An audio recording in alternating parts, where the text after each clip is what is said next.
Hey guys, it's Iris here with another story of how when you dive into the unknown, when you try to take chances on yourself with the right intentions, no matter what, the universe, God, and Jesus all have your back. Check it out.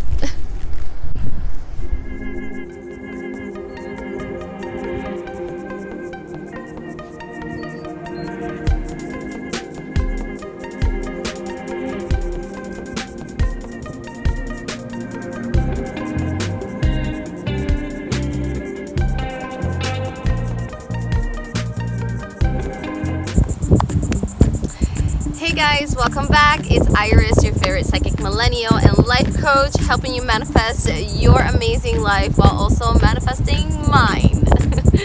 Today's video is actually really cool. I'm very happy to talk about this story because these are things that are happening in real life, real time with me, with all the changes that I've been going through. And in this big shift that I'm doing as far as changing lifestyles, my motto lately has been stop saying yes to shit you hate. And this is Chloe, of course, always in the background joining me. If you can see her, I hope you can. Alright, so everything begins actually in the first few days where I start road tripping in my car, like full time, right? Again, I've been doing it here and there. I did like little practice runs. I've never even slept in my car, and I've never even taken road trips, right? I was like, bro, you've been pretty much so many other places in the world. Why don't you explore Florida? So I was like, okay, fine, let's start doing that little by little. Let's explore life. Let's do things different. So I get in my car and I start driving, and I'm having a great time at it. During the day is not a problem at all. It's mostly at nighttime. At this point, Hurricane Dorian was set to hit on Monday. Because I'm in this new journey at nighttime, I don't know what to do, and that's when like the depression would hit, because it would be like my inhibiting thoughts of like, oh my God, is this right? And oh my God, I don't have a home, and you know, I don't know what to do now, right? It's like, it was like this empty space that was really like left open, and I didn't know what to do. And it was very important for me to fill that empty space, and at that time I didn't know, right? So I'm not feeling all that great, and everything is so weird to me. You know, things are new. I'm in a new area and I don't even know, right? I'm here trying to figure out how I'm gonna take a shower. I have no idea how I'm gonna do that, right? So it's a whole new journey, a whole new experience. During the day, I was able to cope. At night, not so much. As Hurricane Dorian was starting to approach, I honestly did not know what to do, because I was not too far up, but not too far down. Like, I didn't want to go back to Miami. I didn't want to go back to the same routine, the same friends, the same everything, even though I did keep that as an option. That Sunday, I was feeling extra low. You can say that was around my 5th day of being in my car. I said to myself, Iris, the thing is that you have to socialize. You have to not just be so alone in this journey. You have to be around people.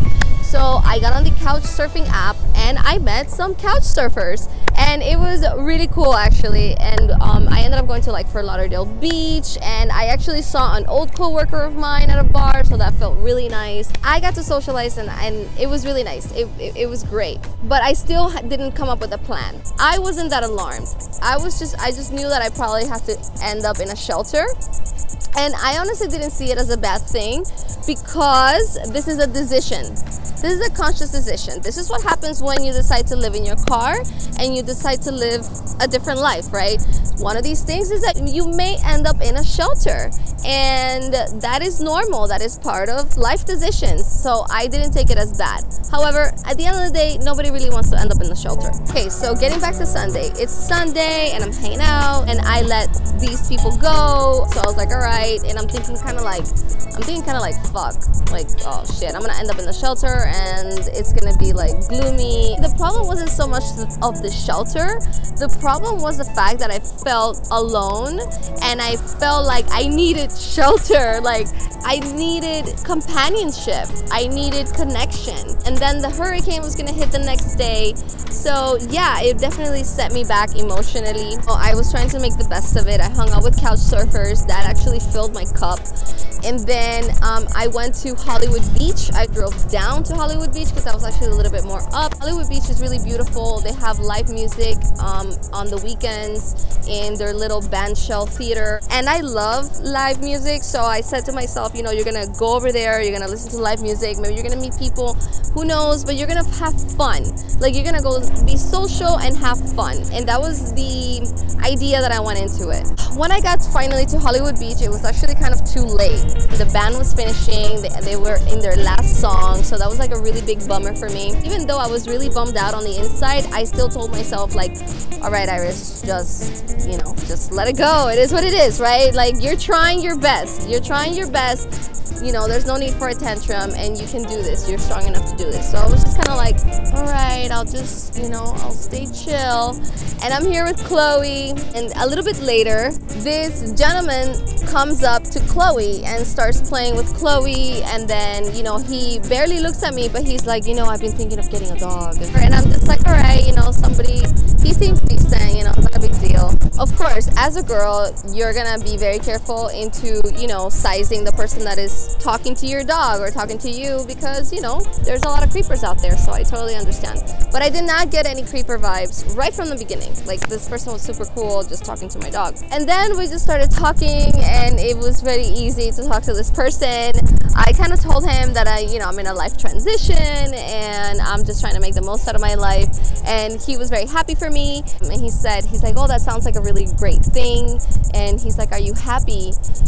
And honestly, I answered him and I said, no, I'm not happy. Not right now. I told him that I miss home. I said that I don't have a home and I haven't had a home, but the fact that I have no place to sleep tonight is really hurting me. It's really making me feel sad. And this person offered me shelter, actually, and his name was Jesus, you know. And this happened at 11 o'clock at night. I didn't say yes right away. I just kind of talked to him a little longer. We played with Chloe. We talked about life. It was really beautiful. I had a very amazing intellectual conversation. He's like, look, I'm not crazy. You don't have to take it. But, you know, he's like, I'm a father and I wouldn't want this to be happening to my child. So, you know, you're more than welcome to come. I live right by here and you're going to be able to see everything that I have, you know, with my kids, and, you know, and this is what I can offer you. And honestly, at the end, I said, yeah, sure, you know, I'll drop you off and I'll, you know, go to your home. And I actually ended up, you know, staying there for the next 2 days as the hurricane was passing by. And to me, that was an amazing moment, because I really wasn't feeling good. Like, I really wasn't feeling good. Like, I needed somebody. It was a really hard moment in my life, and somebody literally sat next to me, and his name is Jesus. You know, we have since like become really good friends. I have met his family. His family is so beautiful and amazing, and it's incredible how beautiful these people are. But it's not so much on like that they're perfect, because no family is perfect. It's more on how well we all get along and how open we are with one another.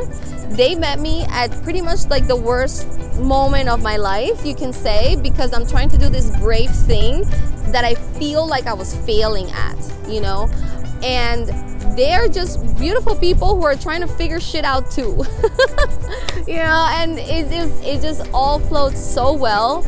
And till this day, we're all friends, and it's been a huge blessing. One thing that made this journey even more interesting is that when I stayed at his place for 2 days, I felt very comfortable and I felt very grateful for everything that happened. It also made me realize that I don't want to just stay in people's houses. I don't want to leech on anyone. I don't want to use people's places as shelter. However, that day and that moment, I needed the shelter. So yeah, guys, this is my synchronicity story on divine timing and following the signs and going with your gut. These are just one of the few, but the most major synchronicity that I had, that I felt that I was protected and that I was loved. Living in my car has actually been a huge blessing for me. I've never felt so secure, honestly. You would think that, you know, living in your car is dangerous and blah, blah, blah, blah, blah, blah, blah. And it's like, it's not necessarily dangerous, but you have to learn how to connect with yourself even more and how to connect with your surroundings. And that's what I've really been learning, and the universe has really been there for me. And this is just another story, another sign of how I'm so supported into whatever it is that I'm trying to do and accomplish. Okay guys, well, I'm just gonna let it be like this. I love you all. If you want to get closer to me and learn more about me, be sure to check out www.universaliris.com. You follow me on my favorite socials, and I'll catch you guys next time. I love you all, and bye.